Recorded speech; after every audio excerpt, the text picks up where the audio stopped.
Hey guys, this is Hell Hades. This is another Raid Shadow Legends video. Guys, I'm going back to do a champion guide that I did basically as my first champion guide on my channel. This was back when I didn't have a face, when I didn't have a personality. Somehow I still got subscribers. Thank you to everyone who stayed with me. If you haven't subscribed to my channel yet, please hit the subscribe button. It's free. Go ahead, click it. It's a good thing to do.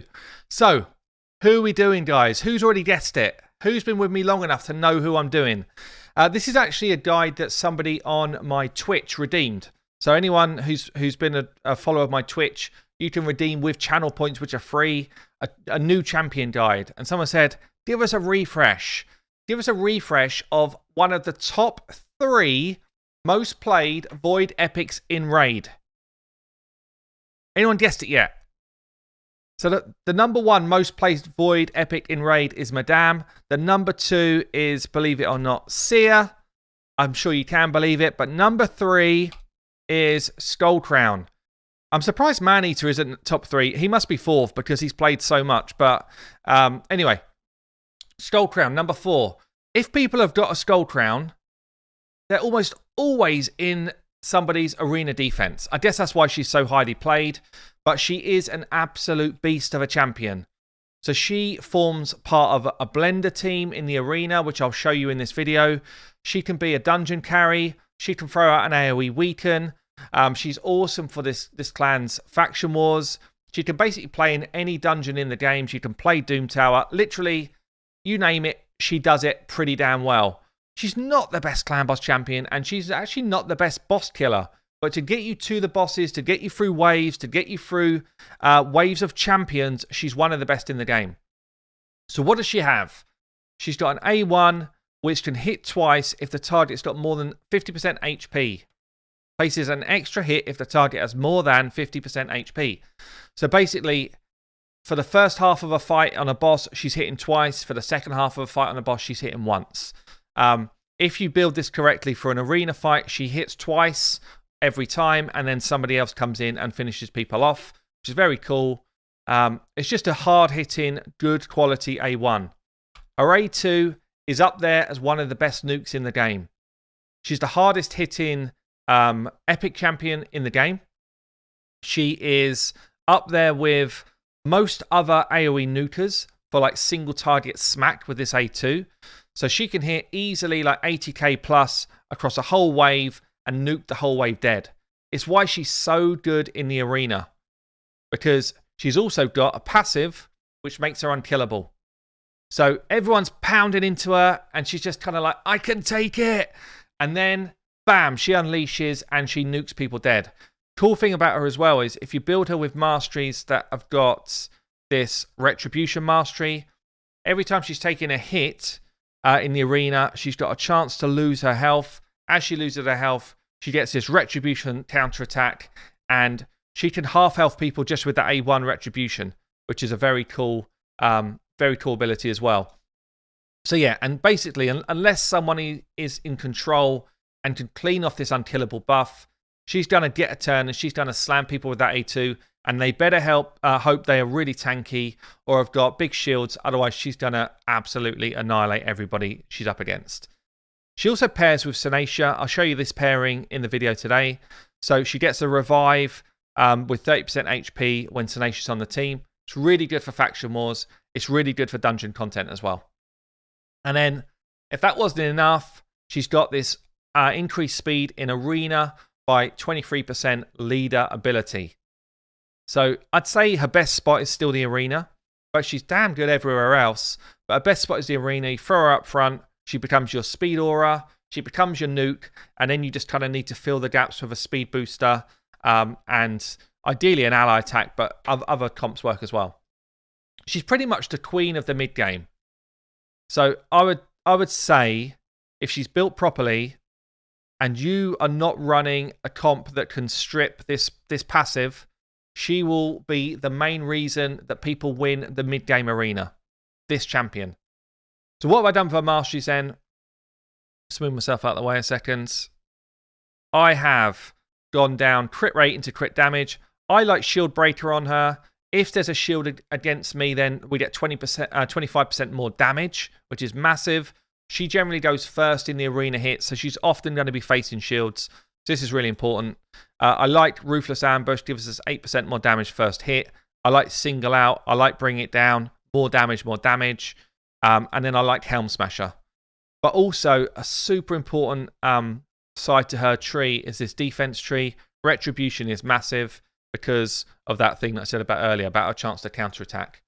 She also works well in a ton of different type of sets, which is really, it makes her very, very unique as a champion, that she just works in a ton of sets. So my main one, I build in Immunity Gear. Just means I can fast farm the arena. I don't care about Torments freezing me up and all that type of stuff. And it just gives her a chance to definitely get her hits away. But I also really like her in a stun set, which I'm going to show you in this video today. She works also extremely well with a Retribution set. I don't really have much Retribution gear. Do I even have any? Wow, do I have any? Retaliation, sorry, not Retribution. Retaliation gear, 35% chance to counterattack when hit. This is huge for the arena as well. If you've got her early on, counterattack gear early on is just disgusting on her. And Avenging gear as well, 45% chance to counterattack when hit with a crit. Again, if you think about the arena, almost everyone that's coming at you is going to be hitting you with crits. So these two sets in the arena are also extremely disgusting. Probably more disgusting than Immunity gear if you've got it for your arena defense. The reason why I've got one in stun set, one in immunity. Immunity is my arena champ. Stun set is basically my PvE, dungeon waves, all that type of stuff champ, because everything she does is AoE. So every time she gets a hit, she's got a chance to stun people up, which is cool. How do I build mine then? So I want to make sure that I've got 100% crit rate. I want as much crit damage as I can, and I want a load of attack. For my PvE kind of wave control one, I want more HP, I want some speed, and I want some accuracy so she can land the weaken, she can stay alive, all that type of good stuff. For my PvP one, I run her in what's called a blender comp. I forgo speed, I just go straight up crit damage and stinking loads of attack. I don't even care about the accuracy, it's literally just slamming people into the ground. And I think we might start by showing some of that, because that's where she's super fun. So I don't care what team we're up against. The way I run this is I go speed lead. It can be her, to be fair. It can be your Skullcrown. So Skullcrown can fill that spot there as your leader. Then you just want a different speed booster here, like could be an Apothecary, could be a Seeker, doesn't matter. Seeker is actually very good to partner with her. So you could put her as the lead, Seeker in second spot, so that if we do go second, we get an increased defense buff as well. But this is the way I run it. I run Sinacia in the same comp. Sinacia in the last spot. You do want to make sure you order these properly. Skullcrown in spot 2. I mean, she's going to hit with a double hit before anyone else goes. And Sinacia in the last spot means she's going to hit last, and she has a double hit as well. So she pairs really well here. But any AoE finisher can come in here if you're running Skullcrown. And then I run an ally attack. I actually put Longbeard in my setup, wherever he is. Might be in the vault. So Longbeard runs in mine. Longbeard gives me another 25% damage in his ally attack ability. So he's making sure that my Skullcrown hits for maximum hits. So we basically go speed into ally attack. He then brings in everyone hitting with their A1s. Skullcrown A1s, double hits. Sinacia A1s, double hits. It is job done super fast. Fastest way to farm medals if you've got these champs. Sinacia is built the same way as my Skullcrown. Really slow, super high damage, and it's full auto. I'm going to slow it down so you can see what happens here, but we run in, we crack, and then basically it's like, whoa, where's everybody gone? And the way that's working there is Skullcrown's hitting twice, then Sinacia's hitting twice. 157k worth of damage from that Skullcrown. No one saw her come in. And we can literally just auto-farm these waves super quick and get your 10 arena fights done really fast. See that? Just cracking our way through the enemies. And you're probably like, oh, hold on a minute. They're not real fights. Okay, let's take a real fight. Full legendary team. And they're going to be in trouble. They will be in trouble. Oh, she's having a go. What have you got? Not a lot. And you can see we're just kind of plow our way through these enemies, get ourselves even like tanky comps, doesn't matter. We still demolish them. Can we find a stronger one? Someone else is running it here, look. This looks like a pretty strong team here. Tanky team, resistance, no, sorry, defensive lead, defense here, all sorts of nasty. Rotus, we don't care about Rotus because we double hit. So we double hit. See, they've got shield, so that shield breaker comes out. Warlord's on his own. He wondered where his milk is. He's gone to have a sip. Down they go. Super easy comp to take out arena waves.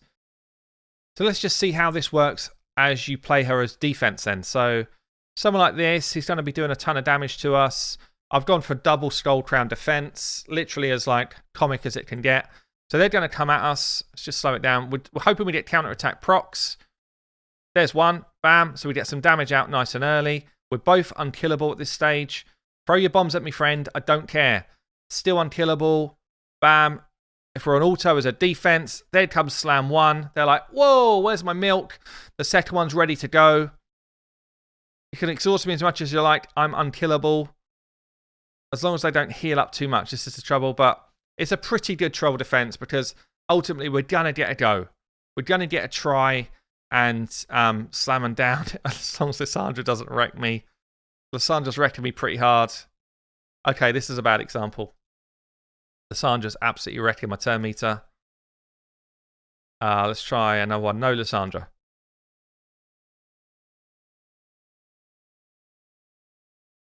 Again, they're going first. Anytime they hit me for 25% of my health or more, we get a chance to counterattack. There's one. Bam. Counterattack comes off. Throwing his bombs at me. Counterattack comes off again. Then I get a turn. Bam. Another turn. See you later. And it's kind of as disgusting as it gets as a troll defense. It used to be, back in the day when I was first playing Raid, it was like the go-to defense. Now, I'd say it's more like a mid-game defense. There's more champions that can rip off your unkillable buffs and stuff like that. But still fun. Still fun. So let's show her in some dungeon content then. I think Ice Golems is one of her best events, one of her best dungeons. The unkillable comes in pretty clutch. I want to run my stun one, my faster one. There she is. Deacon's probably a good go-to here. So he's bringing decreased defense. She's bringing weaken. And then we're going to want people. So she's going to bring weaken and she's going to bring stuns. Then we're going to want some people that can kind of keep us alive and keep us going. So someone like a Reliquary Tender is really good for that. Someone that's going to make us move fast as well. So, you know, you've got your High Cartoons, you've got your Apothecaries. High Cartoon's actually probably one of my faves out of those. So we've got some damage here. I can show you Sinacia in the same comp, I guess. So I'm going to try run this team here. Is he built? Question. Not very well. Just checked him. So we've got speed, we've got decreased defense and decreased attack. Stag Knight's super crucial. Oh, not crucial, but decreased attack against this big boss is actually really, really useful because it stops those massive slams coming in. Just need to put a hat on him. Nope. Need to give him a weapon. Speed and crit rate, please. Could do with a ton more speed and a ton more crit rate. There's a load of speed. What is this build?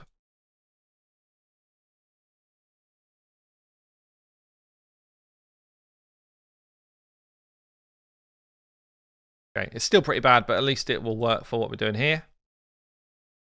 Speed, defensive stuff, decrease attack and defense, weaken, block revive. Feels like it's a pretty good team. Let's see what goes on. So bam, out comes the first weaken hit there. We've got block buffs up. We've got so many debuffs on them, it's crazy. Double hit, see that? 20 to 40k worth of damage on every opponent. It's kind of crazy. Kind of crazy. She's in a stun set as well, so she's got a chance every time she hits of landing a stun. And you think she's hitting 5 people at a time here, so she's just cracking out those stuns like nuts. On to wave 2. This wave 2 is a tricky one, we know that.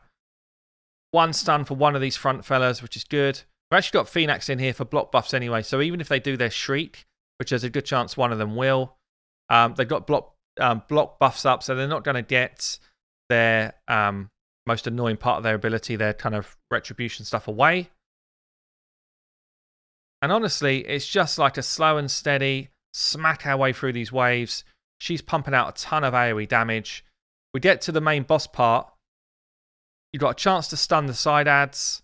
You've got a weaken going to go out, bam, against all opponents if it lands. And then it's just a kind of, you know, basically try your luck. Can we get a Phoenix block revive out on one of these two? Oh, so damn close.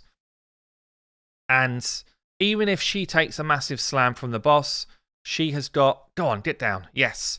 She has got the unkillable buff anyway. So she will just go unkillable. She'll stay alive and she'll get herself back in the fight.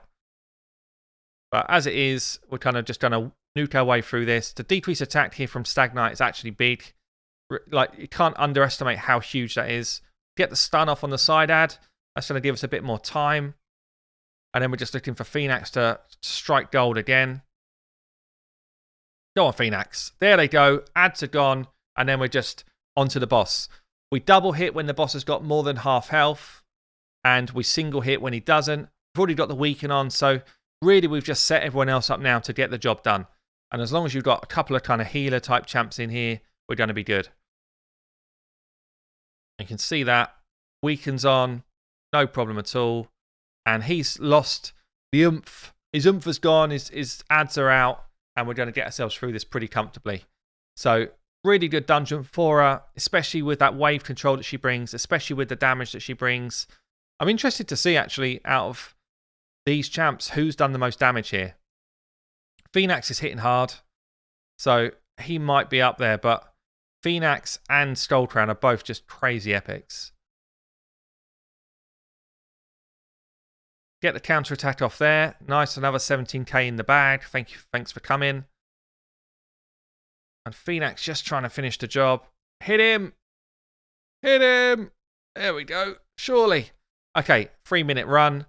So Skullcrown 1.7 mil damage. Phoenix 1.4 mil damage. Everyone else is just in there for the party. They're just like that. We're coming along for the ride. We're not going to do any damage.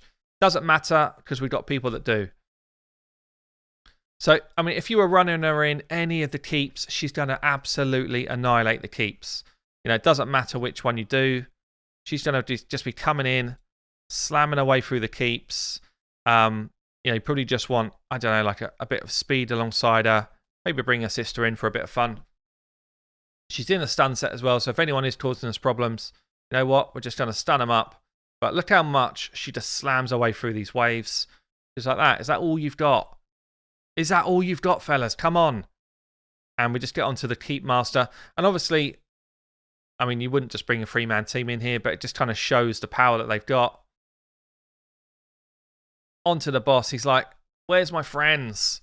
They're laying down. They're having a nap because these two sisters have sorted them out. Skullcrown was actually my first my first Void champion that I pulled. I was so lucky. I got her early. She was my campaign farmer. She was in every dungeon team I had. She literally played my arena. She played everywhere apart from Clan Boss. And in fairness, early on, she even played in my Clan Boss team. But yeah, any keeps is no problems at all. So I think the next place I'll show her will be Fire Knight, where I think is also a really good spot for her. Especially because she gets those double hits off on the Fire Knight when his shield's up nice and early. Counterattacks coming in. As I say, retribution gear on her. Disgusting as well, because she just gets more chance to get those counters off. Let's show her Fire Knights. So we just changed the team up slightly so that I've got some turn meter control on the boss. I did just try a run with the same team I used in Ice Golem. Got to the boss, then I realised I've got no way of stopping the boss. Stopping his turn meter, which was dumb. So we're going again.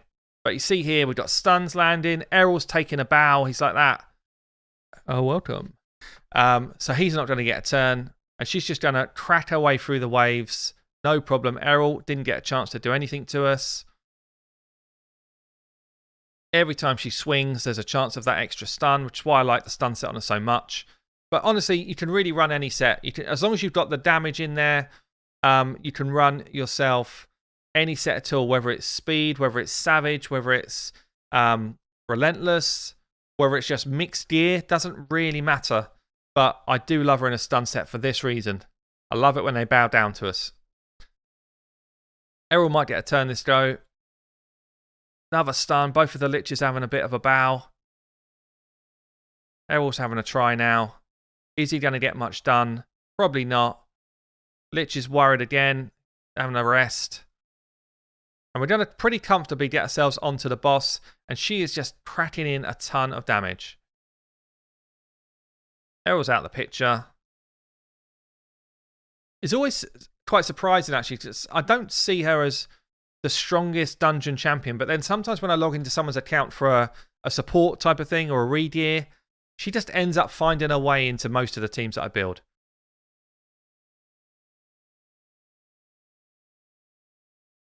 So we just need to get some multi-hits in. Didn't quite get it in time. We're going to double hit here. See that? Double hit. So we get through that shield quicker.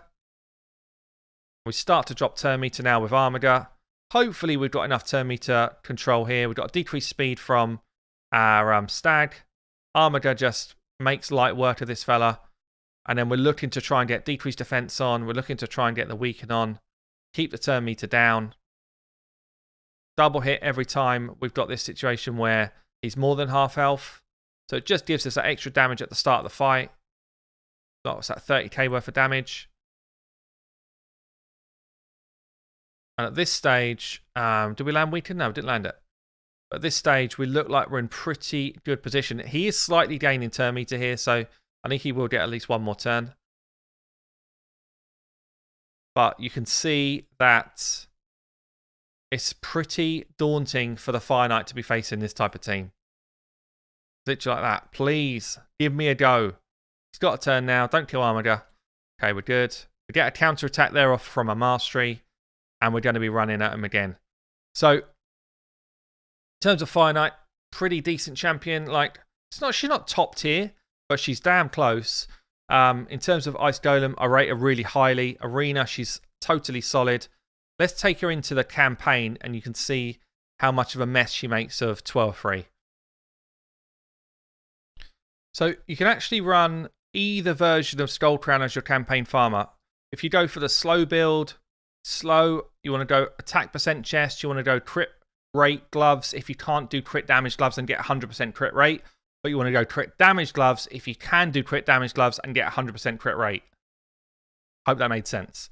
Don't worry about accuracy or anything like that. You just want to pump crit rate to 100, as much attack as you can, as much crit damage as you can. Make sure you max some of that Great Hall crit damage as well if you can. And she will come in and she'll be like that. Bye! Thanks for coming! And she will just clean these waves out. One of the best in the game for this, because everything she does is AoE. If you go for the faster build, you might go over 200 speed, but still make sure you get 100% crit rate. And the idea here is you might just end up having to hit them twice, but you'll go 2 times. I'm not sure if I'm built quite quick enough, actually. Either way, she's just slicing through them. So yeah, see that? So we went twice before he got a turn to go. So even if we hadn't nuked through them so hard, she still would have got a double turns in before the enemy gets a turn. So that's the other way you build her for campaign farming. Honestly, she could come into Doom Tower, especially if you got her in a stun set, and help you with wave control. Albeit I'm pretty high here on hard, so I guess she replaces there.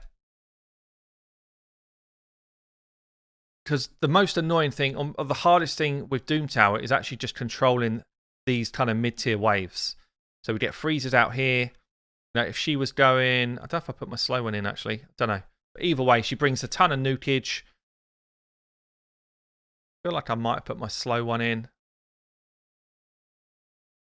Maybe not. Maybe just everyone else is really quick.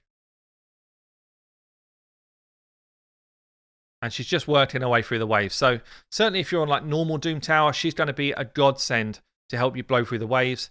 Is she going to be brilliant for all the boss fights? Probably not. Probably not. Like I definitely feel like she brings tons more blowing up waves of enemies than she does trying to kill bosses or kill clan boss or anything like that. So there you go. Look, guys, it's been really fun actually revisiting an old guide, trying to polish it, trying to make it more relevant to today's content. If you've got a Skullcrown, don't leave her in the vault. She's too good. Hope you enjoyed the video, guys. I've been Hell Hades. I'll see you later.